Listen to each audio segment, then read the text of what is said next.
답해 주시면 되고요. 확률은 50%니까 빨리 부저를 울려주시는 분이 미소를 가져가게 되겠죠.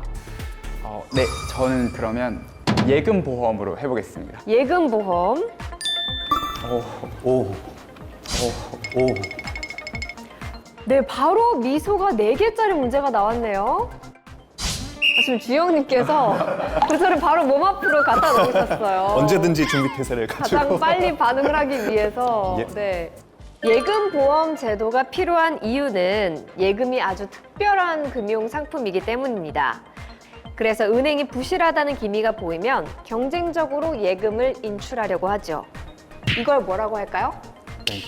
맞습니다. 뱅크런. 이건 문제가 아니었습니다. 안타깝게도.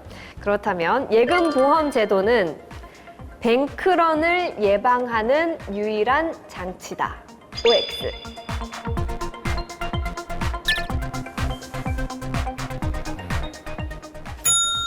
경상님, X. X. 그렇게 생각하는 이유는 뭐죠? 예금 보험 제도가 아니라 또 정부가 직접 보증하는 제도가 있을 수도 있기 때문에 예금 보험 제도가 유일한 제도는 아닐 것 같습니다. 좋습니다. 경창님, 정답입니다. 이사님, 한번 해설해 주시죠. 찍기 문제인데 우리 예금보험공사 직원들이 이렇게 신중한지 몰랐습니다. 그렇죠. 생각보다 누르고 봐야 늦게 되는데요. 답이 나왔어요. 예. 정답은 X고요. 예금보험 제도 말고도 제일 대표적인 게 뱅크 홀리데이라는 게 있죠. 정부가 은행 영업을 정지하면 됩니다. 사람들 마음이 안정이 될 때까지 영업을 정지하는 방법이 있고요. 미국의 경우에는 은행이 파산하기 전에 주주들한테 자기가 투자했던 금액의 2배만큼을 돈을 더 내서 예금자를 보호해 주도록 해서 주주가 예금주를 안심시키는 제도도 있었습니다. 근데 그거에 비해서는 훨씬 예금보호제도가 시장 충격이 덜하다 해서 대공황 때 만들어진 게 예금보호제도입니다. 오, 그렇군요. 그러면 경창님이 다음 키워드 선택해 주시죠. 투기꾼으로 하겠습니다. 오, 이번 문제는 미소 3개짜리예요. 자, 투기꾼 문제 드릴게요. 금년 2월 미국에서 벌어진 슈퍼볼 경기에서 캔자스시티 치프스 팀이 우승했습니다. 이 팀의 공격수인 트래비스 켈시는 테일러 스위프트와 사귀고 있는 걸로 유명합니다. 그런데 캔자스시티 치프스 팀은 금융계와도 관련이 많습니다. 우선 트래비스 켈시의 여자친구인 테일러 스위프트는 러시아 금융제재와도 관련이 있는 벨기에 스위프트사의 창업주 조나단 스위프트의 증손녀입니다. 이 말이 사실일까요? 아닐까요? 네, 라인님. 아닌 것 같아요. 아닌 것 같다. 아니요, 맞는 것 같아요. 하나를 고르셔야 됩니다. 맞는 것 같아요. 자, 5로 바꾸시겠어요? 제가 테일러 스위프트 가수 되게 좋아하는데 네. 창업주의 증손녀일 것 같아요.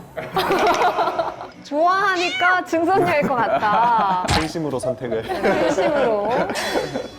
라인님, 오답입니다. 잠깐만요. 주영님이 되게 열정적으로 누르셨어요. X입니다, X. X. 이거 거저먹기인가요? 아니면 원래 알고 계셨나요? 사실 거저먹기입니다. 거저먹기. 긴가민가 합니다, 지금도. 주영님, 정답입니다. 네, 이렇게 눈치가 빠른 주영님이 미소 3개를 가져가셨습니다. 아니, 이사님, 이거는 약간 연예계 문제 아닌가요? 사실은 제가 뉴스를 보고 재밌게 좀 문제를 꽈습니다. 테일러 스위프트라는 이름을 보고 걸리버 여행기를 쓴 조나단 스위프트가 생각이 났고요. 그 다음에 금융 제재와 관련이 있는 스위프트랑 연결을 시켰는데요. 중요한 것은 캔사스 치프트 팀. 그 팀은요, 사실은 우리나라로 치면 국민 밉상으로 유명한 헌트 재벌이 갖고 있는 운동 구단입니다. 헌트 브라더스는 1970년대 후반 은 투기를 통해서 세계의 은의 3분의 1을 형제 2사람이 가졌었거든요. 그 은값이 폭락을 해서 세계 경제가 휘청거린 적이 있었는데요.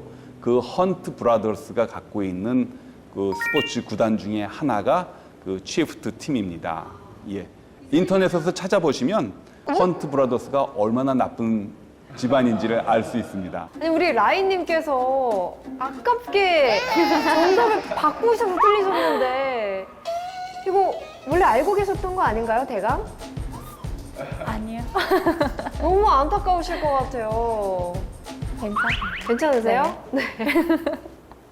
자, 그러면 주영님께서 다음 키워드를 골라주시죠.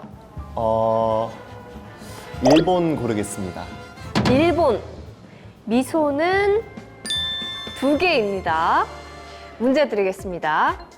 금년 2월 22일 일본은 큰 경사를 맞았습니다. 주가가 최고치를 경신했기 때문입니다. 그 사이 일본 경제는 긴 터널을 걸었는데요.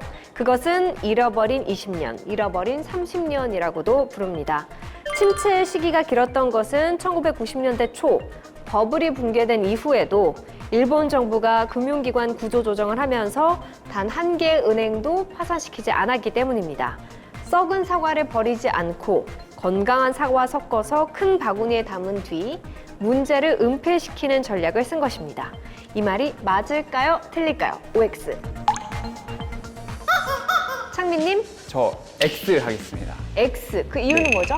제가 기억하기로 일본의 잃어버린 뭐 20년, 30년이 시작된 계기가 저렇게 어떻게든 이제 정부가 금융기관들을 살리려고 이제 문제를 은폐시키고 이런 전략을 쓴 게 아니라 네. 좀 대외적인 그런 환율에 의한 영향이 상당히 컸다고, 그러니까 내 엔화 평가에 대한 영향이 상당히 컸다고 알고 있어가지고 네. 왠지 아닐 것 같아요. 오. 해설을 정말 전문적으로 길고 자세하게 해주셨습니다. 창민님, 오답입니다. 창민님, 오답입니다.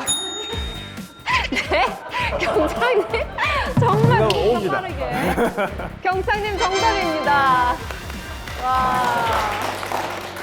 진짜 열심히 설명했는데 아, 창민님께서 진짜 열심히 설명해 주셨는데 경창님 정답을 알고 계셨어요? 몰랐지만 설명을 아주 열심히 해주셔서 반응할 기회를 얻었습니다. 준비를 할 수 있었다. 네. 조금 부끄럽네요 지금. 일본은 그 정치권에서 금융기관 정리에 대한 두려움이 있어가지고 집권 여당인 자민당이 그 금융기관 파산을 그대로 두지 않았습니다. 러시아 인형처럼 작은 걸 큰 게 먹고 큰 걸 더 큰 게 먹고 이런 식으로 지금까지 해왔기 때문에 문제가 해결되지 않았습니다. 지금 눈치 보기 영역 정답 확률이 50%인데 처음 두 문제를 다 한 번에 못 맞추셨어요. 우리 이사님 문제가 어떻게 마음에 드시나요? 저는 킬러 문항은 없다고 생각했는데 제가 지금 굉장히 뜨끔합니다. 난이도를 굉장히 어렵게 내신 것 같아요. 그런 것 같습니다. 네. 지금 하나밖에 안 남았네요. 네. 영업허가 미소는 1개입니다. 영국의 중앙은행인 Bank of England, 미국의 중앙은행인 Federal Reserve System, 스위스 중앙은행인 Swiss National Bank는 항구적인 중앙은행이지만 처음에는 모두 영업기간이 정해져 있는 상업은행이었다. OX. 경창님, OX. 경창님, X입니다. X. 그 이유는 뭐죠? 미국은 아마 연준 자체가 상업은행으로 시작하지 않은 걸로 알고 있습니다. 미국은 아니었다. 네. 미국 연준 이전에는 상업은행이었는데. 네, 3초 드릴게요. 보이시죠? X. X. 경창님, 오답입니다. 주영님, X입니다. X. X입니다. X. 오답입니다. 아니, 지금 방금 경창님 X에서 들으셨는데, 네, 라인님. 말도 안 되는 지금 상황이 벌어지고 있습니다. 잠깐만요. 바보 아니신가요? 잠이 아직 덜 깬 것 같습니다. 네, 라인님. 정답은 O입니다. 오, 정답입니다. 정말 어려운 문제였을 겁니다. 여기서 예를 들은 세 나라 모두 우리나라의 중앙은행이 필요할까? 과연 그렇게 오래 있을 필요가 있을까? 해서 한시적으로 만들어졌고요. 페더럴 리저브 시스템도 처음에는 딱 20년만 영업을 해보자고 해서 만들어졌고요. 대공황이 일어나기 직전인 1927년에 법을 또 한 번 고쳐서 항구적인 중앙은행으로 만들었습니다.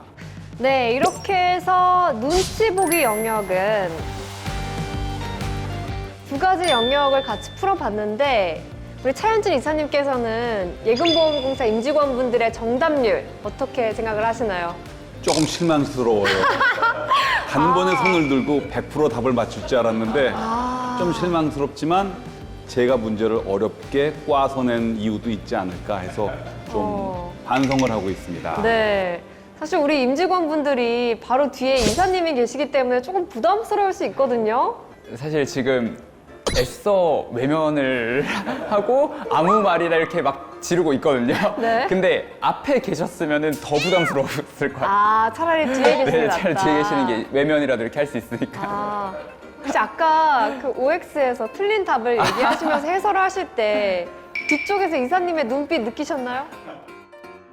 금융기관들을 살리려고 이제 문제를 은폐시키고 이런 전략을 쓴 게 아니라 네. 좀 대외적인 그런 제가 눈치가 좀 없나 봐요. 전 그때 내가 아주 맞는 말을 하고 있다고 생각하고 있었거든요. 아, 이사님께서 나를 뿌듯하게 보시겠구나 라고 있었는데 이제 따가운지는 전혀 눈치를 못 챘어요. 나중에 방송에서 확인해 보시죠. 네. 그 코인이 아니네요. 아주 관심이 가상 화폐에 자꾸 집착하시는 것 같은데. 정답입니다.